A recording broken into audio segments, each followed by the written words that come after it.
Um bom dia na graça e na paz de Jesus. Eu sou o pastor César Cavalcante e mais uma vez, para a glória de Deus, está no ar mais uma edição do programa de debates da Rádio Musical FM. Nós vamos juntos até o final dessa programação e que Deus nos ajude a termos um bom programa, que o Espírito Santo trabalhe na minha, na sua, nas nossas vidas, que juntos exaltemos, glorifiquemos o nome do Senhor, porque Ele é bom, porque a sua misericórdia dura para sempre. Tá vindo o som para você aí agora? Sim. Agora sim. Hoje o tema é teológico, hoje o tema tem uma pitada de escatologia, uma pitada de teologia, uma pitada de simbologia, uma pitada de figuras, de tipo e antítipo, enfim. Hoje estou recebendo aqui dois pastores, um pastor batista e um pastor adventista. E quando termina com isso, meu amigo, é o seguinte: o tema é: a Bíblia oferece base para a doutrina do juízo investigativo? A Bíblia oferece base para a doutrina do juízo investigativo?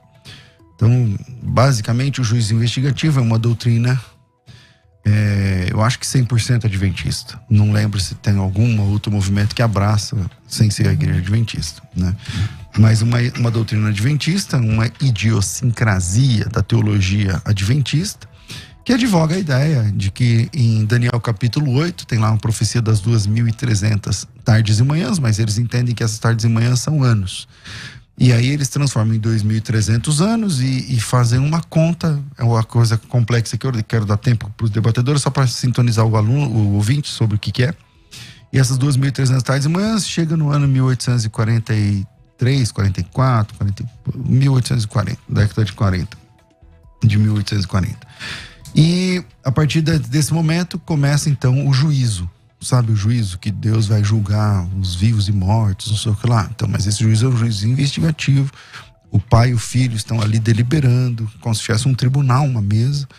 E desde Adão, a começar de Adão, até, como diz o João Ferreira de Almeida, até ao dia de hoje, eles estão deliberando sobre o juízo de todos os mortos e depois os vivos. Quando terminar esse juízo, segundo a expectativa adventista, então acontece o retorno glorioso de Jesus. Então ele levanta-se do juízo e desce. Aí acontece toda a sequência, né? Arrebatamento da igreja e tudo mais. Bom, para debater esse assunto, se isso é plausível do ponto de vista bíblico, eu estou recebendo aqui o pastor Paulo Sérgio Batista. Ele é pastor da Igreja Batista Betânia em Guarulhos, bacharel em Teologia pelo Seminário Batista Esperança e também graduado em História pela Uni Santana e mestre em História da Ciência pela PUC de São Paulo. Bem-vindo, pastor Paulo. É um prazer poder estar aqui. César, muito obrigado pelo convite. Não é? Prazer poder estar aqui mais uma vez com o pastor Ezequiel Gomes. Não é? Já participamos de tantos debates e é um prazer, sem dúvida nenhuma, poder retornar aqui e poder dialogar sobre um assunto que é um assunto que dá pano para manga e, como você falou, é uma teologia exclusivamente adventista. Com a gente também está aqui o pastor Ezequiel Gomes. Ele é pastor da Igreja Adventista do Sétimo Dia. Ele congrega em Jundiaí. É bacharel e mestre em Teologia pelo Centro Universitário Adventista de São Paulo e também é conferencista, é escritor, tem vários livros publicados pela editora Reflexão, outros livros. Tem um canal também no YouTube, é um youtuber, tá certo? E bem-vindo aqui mais uma vez, fazia tempo que a gente não se via. Bem-vindo aqui, pastor Ezequiel Gomes. Obrigado, César, que honra, prazer para mim estar aqui com você, com o pastor Paulo Sérgio, e aproveitar aqui os 30 segundos iniciais para mandar uns abraços, que é coisa que eu raramente faço. De vez em quando o pessoal cobra: Ezequiel, me manda um abraço, e eu tento aproveitar o tempo para, enfim, falar mais da teologia do que, enfim, dos ouvintes e de mim mesmo. Mas eu quero mandar um abraço muito especial para minha esposa, para minha mãe, Carolina, Dinaura, e também para todos os ouvintes que seguem a gente aí nas redes sociais. Sem essas pessoas, o nosso ministério não faria nenhum sentido. Então a gente agradece muito a Deus aí. Esse ano foi um ano de muitos debates, então fico feliz aí também pela oportunidade de estar aqui. Vamos debater um tema desafiador. Você falou tanto isso, tá? Mas não falou, como é que é? Não, porque é simbologia, escatologia e heresiologia não falou, né? Heresiologia também, é verdade. Heresiologia vem depois. Né? Vamos bater esse papo aí. Maravilha. Vai ser muito legal. Então pronto, pro Ezequiel hoje é o dia do abraço, então o pessoal amigo do Ezequiel e família, como diz a musiquinha, aquele abraço. Agora vamos lá, Paulo, vamos travar aqui no assunto. Bíblia oferece base para doutrina do juízo investigativo? Não. Quando você fala, pastor César, na abertura, quando você menciona a questão de que o juízo investigativo é uma doutrina exclusivamente adventista, é um fato, e até ela é exclusivamente adventista porque ela tem uma característica de tentar resolver um problema, que era o problema da suposta volta de Cristo em 22 de outubro de 44. Não é? Os adventistas mileritas, vamos dizer assim, os adventistas mileritas, eles acreditavam piamente que Jesus voltaria em 22 de outubro de 44. Não ocorreu a volta de Cristo, e aí vem aquela frase aquela palavra, né, que descreve esse período, que é o grande desapontamento. E inclui-se entre esses seguidores milleritas. Bom, quem é millerita? São os seguidores de Guilherme Miller ou William Miller, que era um escatologista que apresentou a ideia de que Jesus voltaria. Inclusive, inclui-se entre eles a própria Ellen White, né, Paulo? Sim, Ellen White fez parte do movimento millerita, né? Só depois, quando o movimento vai entrando, quando o movimento acaba, que acaba em 44, Miller ele rejeita depois qualquer outro movimento, daí vai surgir a Igreja Adventista em 1843, mas os pioneiros basicamente estavam todos ali, no movimento millerita. Ellen White era bem jovem nesse movimento, né? Mas ficou como uma figura profética, enfim. Então, no dia seguinte, né, no dia 23 de outubro de 44, é quando surge o rabisco dessa doutrina. Hiram Edson, desapontado e pensando sobre o que tinha acontecido no dia anterior, foi dar uma volta, saiu até para evitar também o pessoal na rua, entrou pelo milharal e pensando sobre o que tinha acontecido, ele disse que compreende, às vezes fala que foi uma visão, às vezes ele diz que a mente dele abriu sobre esse aspecto, e ele diz que entendeu que Cristo não voltaria à terra, mas sim começaria ali o seu juízo investigativo. Essa expressão vai ser usada por ele e depois vai ser sustentada por Crozier, um escritor adventista que formulou uma teologia bem organizada desse pensamento, mas que depois apostatou dessa doutrina e não a aceitou mais. Então o próprio criador já saiu fora dessa história, mais ou menos. Alguma coisa do tipo. Então é uma doutrina bem exclusiva adventista para resolver esse problema. Ezequiel Gomes, a Bíblia oferece base para a doutrina do juiz investigativo. Você acredita nesse negócio de doutrina do juiz investigativo? Claro, sem dúvida. Sem sombra de dúvida, a Bíblia apresenta ampla e suficiente base para a compreensão adventista do juízo investigativo, ainda que seja importante colocar claramente para o ouvinte que a linguagem das doutrinas não é a linguagem do texto bíblico. Isso acontece com qualquer doutrina. Você não tem um texto na Bíblia dizendo que o arrebatamento é secreto ou que é público. Você não tem um texto na Bíblia dizendo que Deus é 3 pessoas e uma entidade só e etc. Porque a doutrina, o que ela é? Ela é uma ampla gama de convicções construídas em cima do texto bíblico, mas que não refletem o texto bíblico de forma ipsis literis. Não há nenhum texto na Bíblia dizendo que Deus é uma trindade. Não há nenhum texto na Bíblia dizendo que há um juízo investigativo. Todavia, existe uma ampla gama de textos bíblicos e, em especial, a base do juízo investigativo é o livro de Levítico, o livro de Daniel, o livro de Hebreus e o livro do Apocalipse, a farta evidência bíblica para essa ideia, e nós vamos defendê-la com bastante tranquilidade. Bom, vamos lá. Eu acho que o Paulo usou mais tempo, se você quiser já começar. Bom, beleza. Então vamos lá. A doutrina do juízo investigativo, ela é naturalmente ponto de polêmica, porque basicamente a doutrina do juízo investigativo, ela é o adventismo do 7º dia meio que inteiro, assim, vamos dizer assim.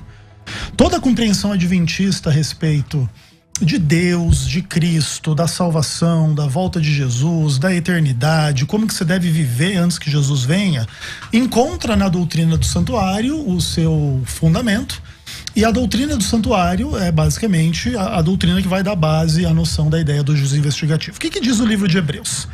Que os ministros do santuário terrestre, eles ministravam em figura e sombra das coisas celestiais. Então, como que eram as coisas lá no ministério dos sacerdotes levitas, lá no santuário terrestre? Era derramado o sangue do cordeiro para fazer o perdão do pecado, aí esse sangue era levado para dentro do santuário, aí no dia da expiação havia todo um ritual para expiar e purificar o santuário daqueles pecados, aquela coisa toda. Então o adventismo entende que todo o ritual do santuário terrestre era uma grande parábola e figura do santuário celestial, e inclusive com as divisões em lugar santo e santíssimo, e onde há uma maior parte do ministério levita acontecia com sacrifícios diários, e tinha um sacrifício anual que era o dia da expiação. Então o Adventismo entende que na história do cristianismo nós passamos 1800 anos, entre aspas, né, basicamente, com Jesus no lugar santo, ministrando em favor das pessoas, e de 1844 em diante no lugar santíssimo, que seria o dia da expiação, para Jesus voltar. Uma pausa. Bom, você manja mais que eu não sou adventista. Certo. Mas adventista não entende que os crentes estão no Santíssimo. Não, veja bem, a presença dos... Você diz assim, ó, nós passamos, nós, igreja, 1800 e tantos anos no santuário, com Cristo ministrando, e agora estamos no Santíssimo. Isso mesmo. Mas o Adventismo não acredita que a igreja está lá no Santíssimo. Não, o ponto da ênfase não é esse. Nós estamos na fase da história que representa isso. Então, Jesus no santuário celestial passa 1800 anos cumprindo aquilo que seria o ministério no lugar santo, e de 1844 em diante o ministério no lugar santíssimo. É óbvio que essa data é extremamente polêmica. É óbvio que as implicações disso para a existência do Adventismo e para as convicções do Adventismo sobre o sábado, ou sobre Ellen White, ou sobre a salvação, obviamente são polêmicas, mas a base bíblica é bastante evidente e naturalmente tem que ver com a conexão entre o Daniel 8 e o Levítico 16, entre Daniel 8 e Daniel 9, entre o livro de Daniel e o livro de Hebreus, e depois o livro do Apocalipse. Bom, Paulo, por que não é factível esse pensamento? Por que essa ideia não se sustenta, na sua opinião? Ela é uma questão simples de refutar pela seguinte questão, né? Aonde se dava a propiciação dos pecados, né? Aonde se dava a propiciação dos pecados no tipo do Antigo Testamento, no tabernáculo. Então, a propiciação dos pecados se dava onde, pastor Ezequiel? No lugar santo ou no Santíssimo? Onde ficava o caporete, o lugar da expiação? No lugar santíssimo.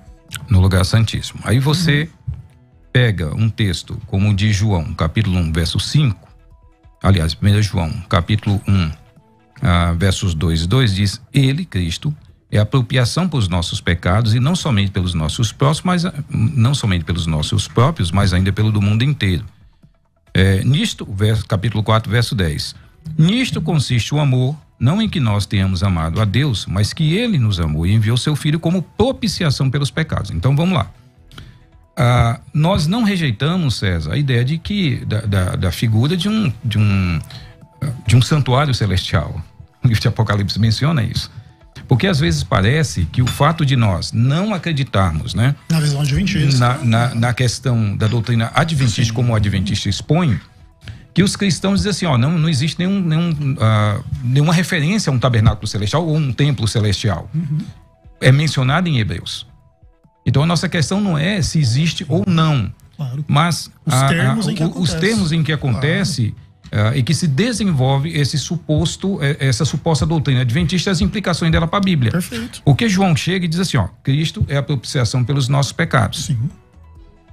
Então, se o lugar da propiciação era a tampa do propiciatório, que é o caporete, né, se não me engano a expressão, lugar de perdão ali, se aquele é o lugar, e Jesus é a propiciação, propiciação por nossos pecados, e o local, como disse o pastor Ezequiel Gomes, ficava no Santo dos Santos, não tem sentido nós falarmos que Jesus só entrou no Santo dos Santos a partir de 22 de outubro de 1844 para iniciar uma segunda fase. Pastor Ezequiel. Legal. O que acontece é assim, primeiro de tudo é importante entender que toda a expiação no santuário, ela acontecia dentro de uma dinâmica que a gente chama de já e ainda não, tá?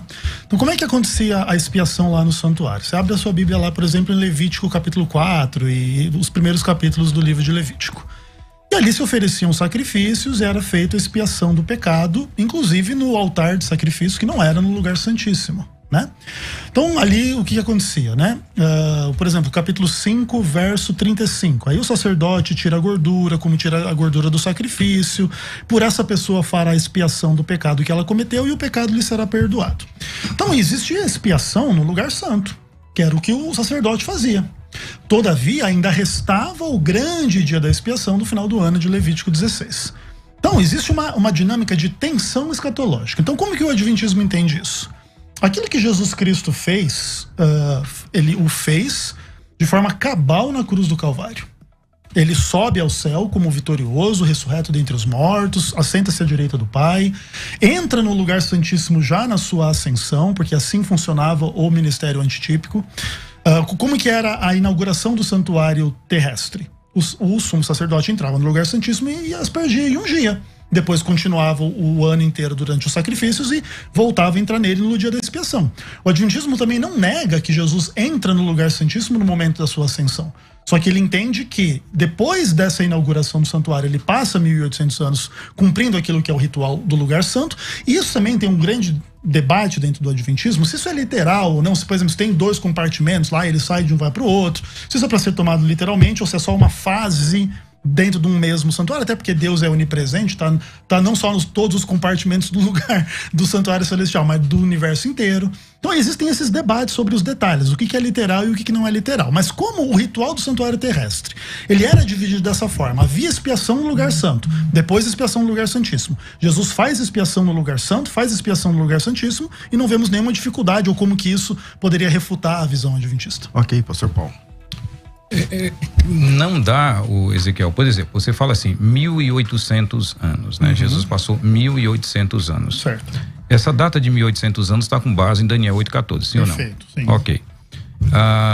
Só que é o seguinte, nós temos que entender que o início das 2.300 tardes e manhãs, segundo o cômputo adventista, é 457 a.C.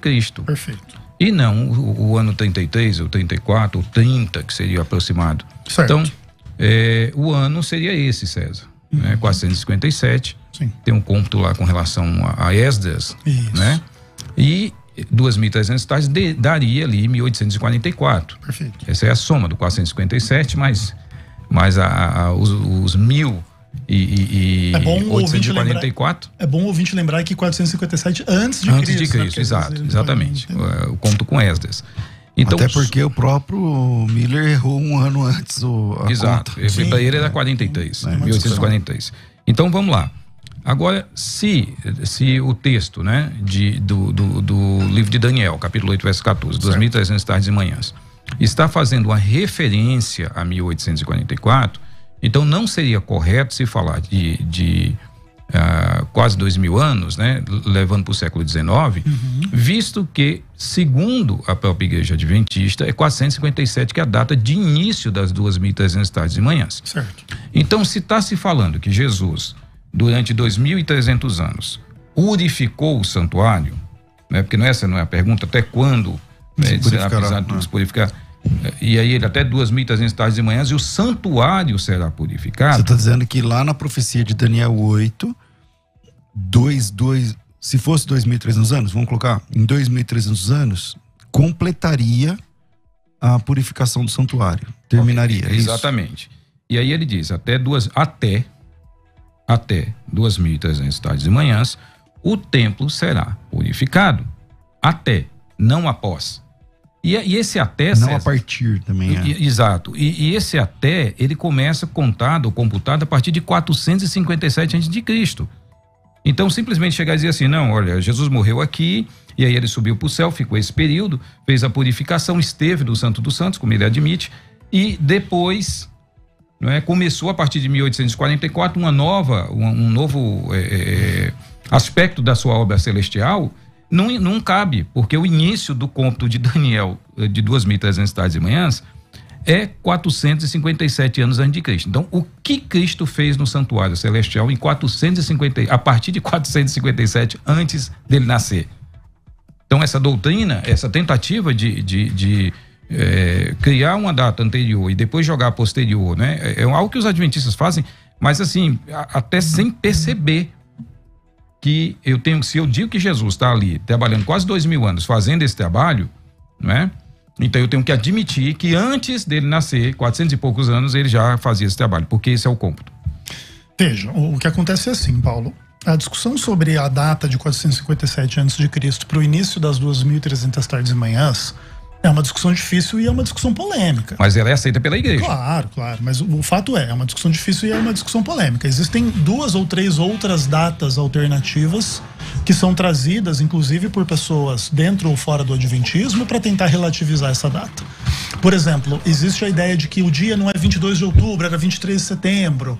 Não era 1840, não, o ano não é 457, é 539. Não, tem várias discussões desse tipo. Todavia, veja bem, vocês, por exemplo, mesmo se concentram no até 2.300 de manhã. Não é depois, não é nada disso, certo? Não, é o texto, né? Isso, exatamente. Então vocês, vocês enfatizam esse aspecto do até 2.300 de manhãs, como querendo dizer assim... Em 2.300 de manhã termina. Não é isso, não é depois, etc. E tal. Só que veja bem, vocês estão inferindo agora que é durante 2.300 tardes e manhãs. E também o texto não diz isso. O texto não diz que Jesus ficaria durante 2.300 tardes e manhãs fazendo isso. Então também tem que levar isso em conta. O que acontece é assim, Daniel 8 não apresenta nenhum período para o início das 2.300 tardes e manhãs. Inclusive esse é um dos problemas dessa ideia, entendeu? Porque como que acontece? Tem que entender a interpretação do livro de Daniel. Tem que entender que nem o Daniel entendeu. Também. Você vai lá no texto, nem o Daniel entendeu. Exatamente, um texto super difícil. Então vamos lá. Como em Daniel 8 não tem nenhuma base para dizer quando é que esse negócio começa, aí você chega em Daniel 9 e aí você tem um pouco da ideia lá de que 70 semanas estão cortadas e etc e tal, separadas para o povo de Israel. Em função disso, a exegese adventista entende que essa expressão 70 semanas são cortadas e são cortadas num período maior, e aí o início das 70 semanas é a ordem para restaurar e edificar Jerusalém. Então o adventismo, através disso, de Daniel 9, faz a definição desta ideia, e aí existe a discussão qual é a data correta dessa ordem para restaurar e edificar Jerusalém. Tem umas 2 ou 3 datas possíveis, e o adventismo entende que a data de 457 a.C. é a melhor, mas não é que Jesus ficou 2.300 anos lá no santuário fazendo isso, é simplesmente que a profecia de Daniel 9 indica um início para aquilo que vai ser o início das 2.300 anos. Então, mas isso não resolve o problema não resolve do texto que diz que em até 2.300 tardes e manhãs tudo termina. Então, mas... E para você, quando se completa 2.300 tardes, tudo começa. Concordo. E aí é um problema. Porque, veja bem, isso é um problema, mas é um problema assim, mais ou menos. É tudo conforme você lê o texto. Ó, até 2.300 tardes e manhãs e o santuário será purificado. Tá? Entende que você pode jogar isso pro futuro? Sim. Pode sim, porque não é assim, ó. Até 2.300 tardes e manhãs e o santuário terminará de ser purificado. Não tem sentido isso aqui. Claro que tem. Eu posso chegar em você e falar assim, olha, eu tô construindo a sua casa, eu sou o construtor, eu tô atrasado. Eu digo pra você, fica tranquilo, em até 3 meses a casa estará pronta. Mas não é isso que o texto diz. Não é, o texto não diz em até 2.300 tardes e manhãs diz, sim. O santuário estará purificado. Presta atenção. Ele será purificado. Paulo, vamos lá. O texto no verso 13, depois ouvi um santo que falava e disse, outro santo aquele que falava.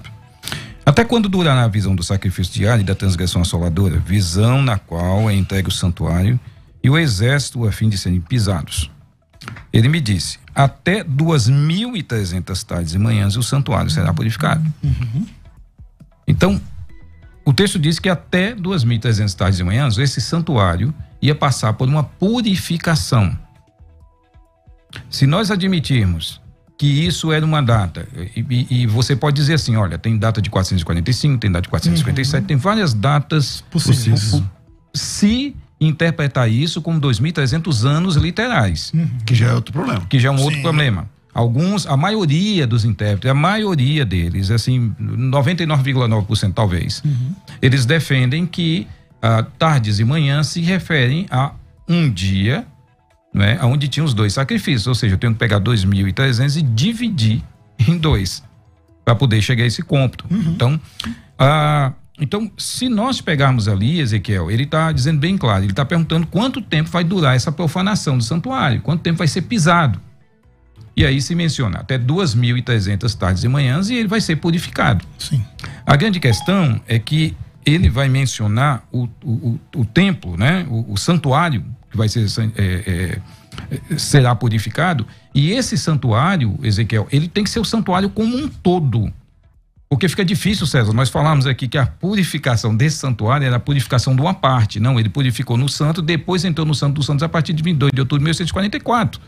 O texto parece não inferir isso de forma alguma. Daniel não está preocupado com uma parte do santuário, ele está preocupado com uma profanação maior, certo, que a maioria dos exegetas acreditam que era por causa da sequência do capítulo 8, que ele vai trazer os reinos, o Babilônia, Medo-Persa, Grécia, né, Macedônia, depois os quatro governos lá da Grécia ali, né, Lisímaco, Cassandra, Ptolomeu e Seleuco, e aí depois, aí nisso ele vai mencionar esse outro chifre pequeno, perfeito, né, que, ou seja, está numa sequência de reinos que Daniel conhece, e Daniel esteve em 2, Babilônia e Medo-Persa, e então ele está recebendo essa revelação e ele está preocupado para saber até quando isso vai acontecer. Por quê? Porque havia sido profanado o templo que ele conhecia, tinha sido destruído, tinha sido profanado. Até quando essa humilhação vai continuar sobre nós judeus? Até quando isso continuará? E ele diz, até 2.300 tardes e manhãs. Se você for olhar para o texto de uma forma sem tentar entender algo que a igreja adventista ensina, mas simplesmente dizer assim, não, de fato ele está dizendo até. Dentro do texto, nos parece de forma muito clara que Deus está dizendo assim, Daniel, é o seguinte, até 2.300 tardes e manhãs eu vou resolver esse negócio. Essa parada vai ser resolvida em 2.300 tardes e manhãs. E aí fica difícil, mesmo com o ponto de vista adventista. Do será, né? Porque se Jesus é o que faz essa purificação do santuário, certo? Qualquer data antes de Cristo é errada. E a igreja adventista sempre sustenta datas antes de Cristo, porque até se ele colocar em anos depois de Cristo, ainda não tinha chegado. Então, porque nós estamos 2.000 anos depois. Perfeito. Então tinha que esperar mais 2 séculos e pouco. Vamos lá. Perfeito, Paulo. As suas preocupações são legítimas e o mais importante, acho que dessa discussão toda, nesses pontos que você levantou agora, é que existe uma diferença muito grande da visão adventista em relação à visão da maioria dos demais cristãos. Isso é fato. Mas o importante é entender de onde que vêm essas convicções adventistas. Primeiro, ela vem de uma leitura historicista da profecia de Daniel, que é um pouco diferente da maioria da leitura um pouco mais preterista, que enxerga nisso aqui o templo da terra e Antíoco Epifânio como um profanador e a purificação do santuário como a rededicação do templo. Então, essa é uma diferença muito grande. Obviamente, a gente não tem tempo de esmiuçar demais isso aqui. Mas esse é um ponto importante. Entretanto, qual que é o problema? O problema é que, se você coloca essa profecia de Daniel, capítulo 8, como tendo o seu cumprimento, o santuário foi purificado 200 anos antes de Cristo com Antíoco Epifânio, você tem uma quebra de um monte de paralelismos importantes dentro do livro de Daniel. Como que o santuário é purificado dentro do paralelismo do livro de Daniel? No capítulo 2 é quando a pedra vem e quebra todos os reinos. No capítulo 7 é quando o ancião de dias se assenta ali no tribunal e abrem-se os livros, e ao final deste juízo de Daniel 7, você tem a vindicação dos santos e eles recebem um reino. Como que isso acontece em Daniel capítulo 8? O príncipe ele é destruído sem intervenção de mãos humanas, e se guarda em segredo aquilo que vai acontecer. Inclusive o Daniel capítulo 8 é um dos capítulos mais difíceis do livro. Então o que acontece? O grande príncipe, que é o chifre pequeno aqui, ele vai ser destruído. Mas isso ainda não aconteceu. Capítulo 9, você tem Jesus Cristo morrendo pelas pessoas, você tem ele fazendo cessar o sacrifício, a oferta de manjares em função da sua morte, e depois surgindo o desolador, que vai ser a abominação da desolação, que Jesus colocou no futuro no evangelho, não no passado. Se a abominação da desolação está no passado, é Antíoco Epifânio 200 anos antes de Cristo, Jesus mesmo está errado desapontando isso para o futuro. Essas são apenas algumas das poucas convicções adventistas que fazem a gente entender assim. O fato de que a história do cristianismo tem 2.000 anos de história fez com que muitos cristãos olhassem para esse tipo de texto com um olhar um pouco diferente dessa leitura um pouco mais preterista.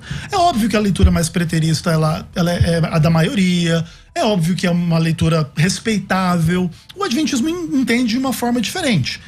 Isso é por causa do nosso mito fundador, para justificar a falha do movimento milerita. O adventismo nunca disse que o movimento milerita não falhou, até porque a única forma de não ter falhado era Jesus ter voltado. O adventismo nunca diz isso. Não, isso não falhou. Óbvio que falhou. Mas falhou o quê? O entendimento do ser humano. O entendimento adventista pode ser falho? Óbvio que pode. Em tese pode. Mas ele tem bases suficientes para ser correto. Então, mas aí é um problema. Quando você assume isso, você está assumindo que vocês tiveram um falso profeta. Não, porque vocês estão assumindo. A igreja adventista admite isso. Mas certo? É que Guilherme Miller não é um profeta adventista. Não, mas porque a igreja adventista não existia. Só por isso. Não, Porque todo o pessoal adventista fazia o bojo da igreja, o nascedouro da igreja adventista. Porque quando você fala assim, ó, não, mas ele não era adventista. Mas nem a Ellen White era adventista em 1844, meu Deus do céu. Exato. Por quê? Isso vai gerar a igreja adventista. Concordo. Esse é o nascedor da igreja adventista. Sim, eu concordo, mas isso não torna o adventismo falso. Isso simplesmente torna o adventismo nascendo. Mas quando a pessoa marca uma profecia e não funciona, o que a Bíblia diz? Oi? Quando a pessoa marca uma profecia e não funciona, o que a Bíblia diz? A Bíblia chama de quê, esse pessoal? Quem faz uma profecia falsa é um falso profeta. Então, pronto. Mas o Miller não fez uma profecia, ele interpretou errado a profecia, não fez a profecia. Ele não diz eu recebi uma profecia, ele diz eu entendi que vai ser assim, e ele errou no que ele entendeu. E é isso mesmo, ninguém disse que ele acertou. Então, se a pessoa marcar uma data para a volta de Jesus agora, com base no entendimento, ele não é um falso profeta. Não, você é um falso mestre, você é um falso interpretador, não um falso profeta. Paulo. Aí é que está a questão, né? Quando você fala que essa teologia protestante é uma teologia respeitável e tudo, a gente tem que entender o seguinte, Ezequiel, existe uma diferença enorme, uma diferença muito grande, pessoal. Por quê? Porque nós pegamos, por exemplo, Isaías 53, e aí... Porque muito. Deixa eu ver aqui. Agora eu tô feito o Luciano. Deixa eu ver se vai dar tempo. Tô igual o Luciano aqui. Deixa eu ver se dá tempo. Dá tempo ainda. Então, quando nós pegamos, né, a profecia de Daniel, pegamos essa profecia. Você falou no começo da sua fala, logo no início, Apocalipse, Hebreus, Levítico e o livro de Daniel. Sim. São as bases para a construção dessa teologia. Exato. Né? Por exemplo, nós temos em Hebreus vários textos onde Jesus é chamado de sumo sacerdote. Sim.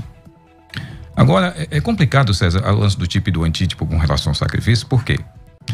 Porque você tem elementos separados dentro do tipo e você encontra todos juntos dentro do antítipo. Eu vou dar um exemplo. O sacerdote, tanto sacerdote, sumo sacerdote, como o sacrifício, são distintos. O sacerdote não é o sumo sacerdote não é o sacerdote e nenhum dos dois é o sacrifício. Perfeito. Já no livro de Hebreus, nós encontramos é os três sendo simbolizados em Jesus. Sim.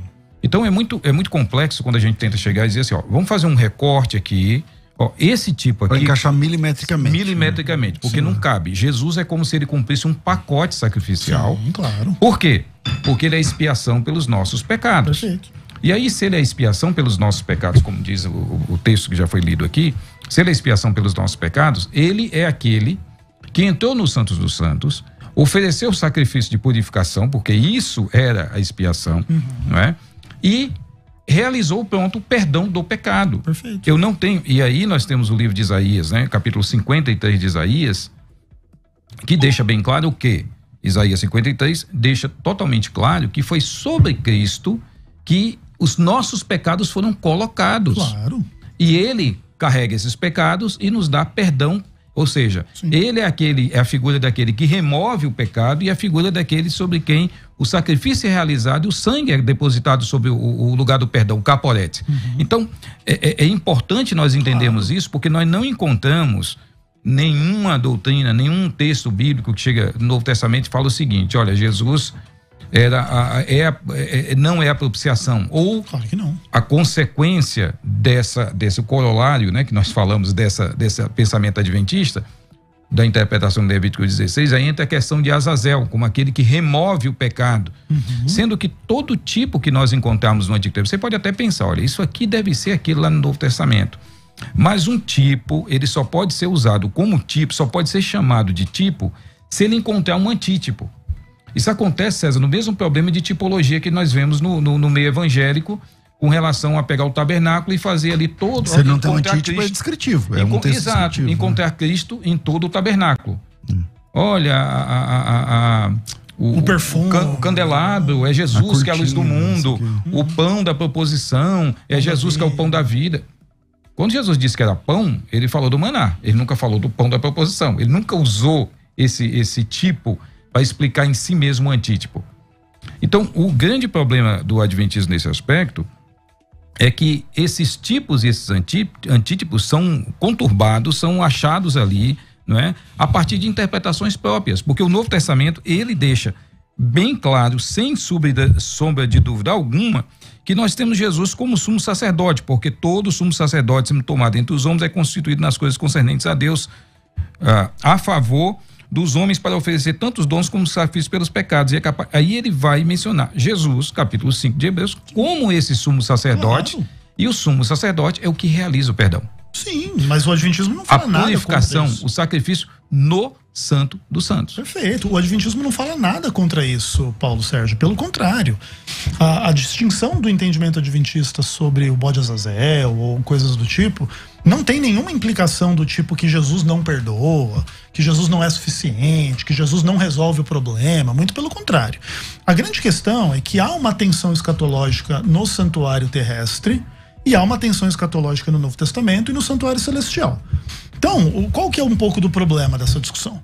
O problema é que às vezes se usa a retórica do sacrifício já realizado, do perdão já realizado, da expiação já realizada, sem se levar em conta os aspectos ainda não desta ideia. Porque assim, o pecado já está perdoado. E se você pecar hoje? Você trair sua esposa, abandonar, negar a Cristo, já está perdoado também? Você vai pro céu do mesmo jeito, sem nenhum problema? Porque esse é um pouco do tipo do problema que cria. Enquanto o pecado ainda existe, ainda está esse processo de expiação e juízo acontecendo. Não tem muito como ser diferente, entende? Então, como que era no sacrifício de Israel? Você pecava e levava lá o seu sacrifício, era perdoado. Depois você participava do dia da expiação. Se você participar do dia da expiação em contrição de espírito, etc., você passa naquele juízo, você não é eliminado do meio do povo. Nós entendemos que o processo da salvação é da mesma forma. Você aceitou a Cristo, você está perdoado. Agora, como é que você vai viver em função desse perdão? E se você apostatar? E se você negar a Cristo? Como o livro de Hebreus mesmo diz? Se você profanar aos pés o sangue do Filho de Deus? Se você viver em pecado conhecendo plenamente a verdade, já não resta sacrifício pelo pecado. E aí é um juízo que vai acontecer e que vai separar quem é salvo e quem não é. Mas não é uma coisa do tipo, quem é adventista é salvo, quem não é. Quem acredita na doutrina do juízo investigativo é salvo, quem não é simples assim.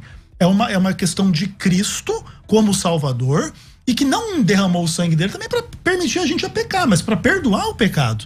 Então, enquanto o pecado ainda existe, o processo está acontecendo. Bom, eu vou para o intervalo e a gente volta já já. E na sua opinião, a Bíblia oferece base para a doutrina do juízo investigativo? Vira aí, a gente já volta. Parei aqui com o pastor Ezequiel, volto aqui com o pastor Paulo. Vambora. Vamos lá. O pastor Ezequiel tinha falado sobre a questão do pecado, né? Você foi perdoado, mas você peca, então como reparar isso? A grande questão é que nós entendemos que tudo isso está em Cristo.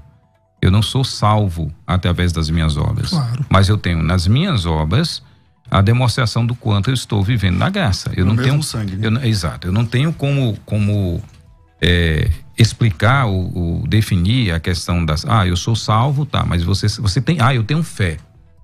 Então como é que eu vou saber se você tem fé? Porque eu não posso enxergar a tua fé, claro, não é? Porque a fé é algo abstrato do ponto de vista de dizer, eu tenho.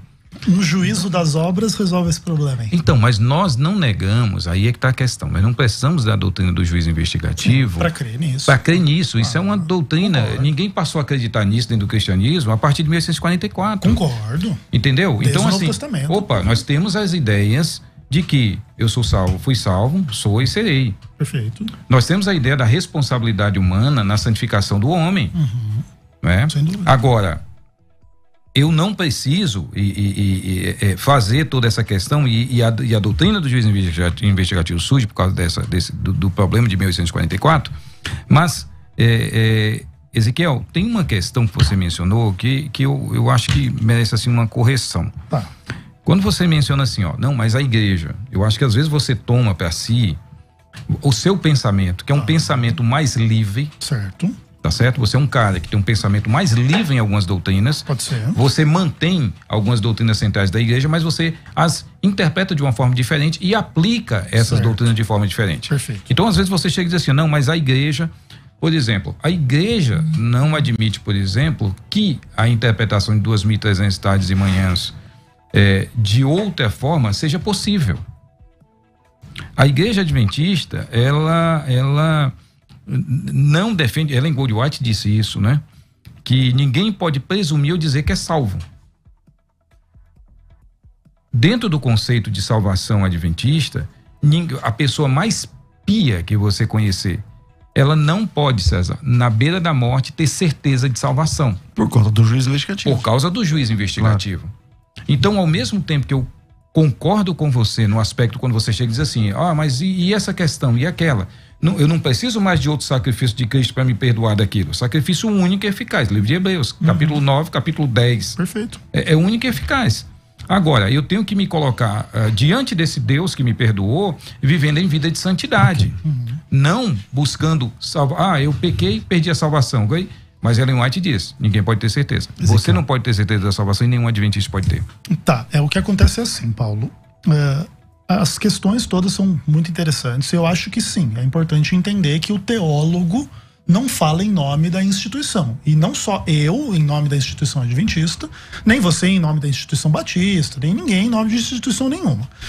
Ocorre, entretanto, que, por exemplo, o adventismo não é que ele não admite outras possíveis interpretações das 2.300. Mas todas são heréticas. Não.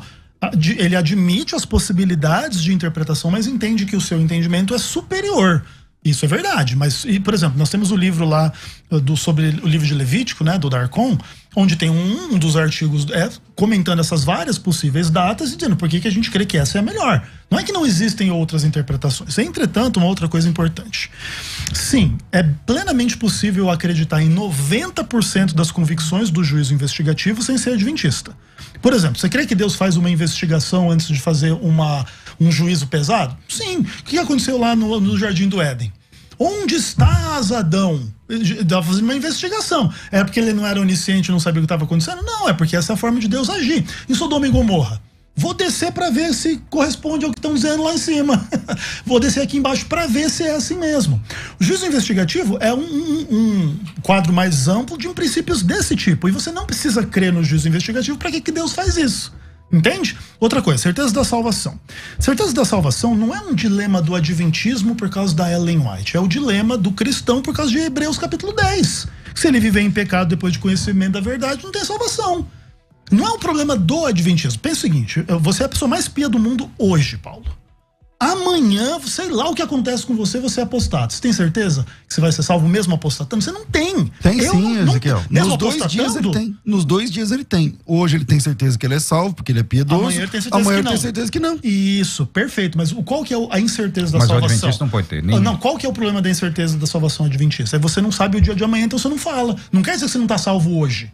O adventismo mantém a mesma ideia. Você está em Cristo hoje, você está salvo. Não, Ellen White diz que você não pode. Você não pode dizer o dia de amanhã. Não, você não pode presumir nem dizer. Ela diz, inclusive, que esse foi o maior engano de Pedro, que o levou a cair. Presunção. A presunção. Eu não posso dizer por mim mesmo, olha, eu sou salvo. Veja bem, olha só. Pedro errou naquilo que ele fez. Errou. Então vou fazer a pergunta. Você é salvo? Claro. Então você pode fazer isso agora? Claro que posso, e qualquer um que está em Cristo pode. Obviamente que a gente pode se enganar e a gente não sabe o dia de amanhã, mas eu posso apostatar e não estar salvo mais. Então mas tem gente... Essa é uma posição sua, exatamente. Claro. Esse é que é o problema, não, porque tem gente... Nós não estamos falando de apostasia, Ezequiel. Eu entendo a apostasia, sim, e nenhum de nós dois aqui, ou qualquer outro, vai estar no contrário. O cara apostatou, não, esse cara é crente, porque apostatou, tá salvo, ele tá salvo, ele vai chegar no céu apóstata. Não, né? O cara virou ateu. Não, ele vai chegar no céu. Ou mesmo envolvido em algum tipo de pecado que Deus colocou naquela lista lá. Ficaram de fora, fulano. Ponto. Então nós não estamos discutindo isso daí. Perfeito. O que nós estamos discutindo nesse ponto, por isso que essa expiação adventista é muito complexa, é um sistema muito complexo, é que esse sistema diz o seguinte: você não pode presumir que você é salvo. Por quê? Porque você não sabe a base desse juízo que está sendo feito. Ele está sendo feito está sendo realizado um juízo, ou será realizado um juízo a respeito da sua vida, e esse juízo não vai levar, ele vai levar em conta tudo o que ocorreu. Uma pergunta. Em Apocalipse capítulo 20 tem o juízo final, o juízo do grande trono branco. Certo. Esse juízo, frequentemente os escatologistas entendem que é o juízo sobre os ímpios. Tanto vivos, que estarão na terra, quando do retorno glorioso de Cristo, certo, depois da batalha de Armagedon, quanto os mortos, que ressuscitarão para receber esse juízo. Perfeito. Se já houve o juízo investigativo, é juízo sobre juízo? Sim. O adventismo entende mais ou menos o seguinte quadro.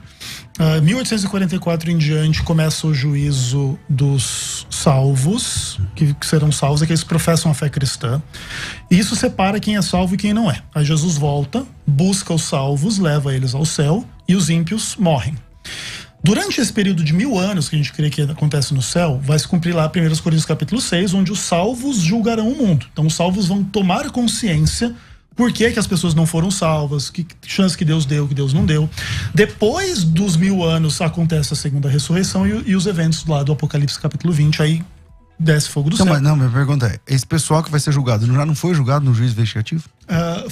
Já foram então, tem outro deixados de lado, assim, quando se diferencia quem é salvo e quem não é, já foram deixados de lado, então já foram julgados. Todavia, nesse segundo juízo, aí se comprova, a gente fala de juízo comprovativo, né? O juízo comprovativo comprova o porquê que eles não foram salvos, e aí acontece depois da ressurreição o juízo executivo, quando cai fogo do céu e os consome. Não, interessante, Ezequiel, você mencionando, é a ideia de que ele é julgado nessa volta. Sim. Certo? E são destruídos. Sim. Ok? Ou seja, eles são aniquilados já pelo juízo que foi feito acerca das obras deles. Então eles foram destruídos.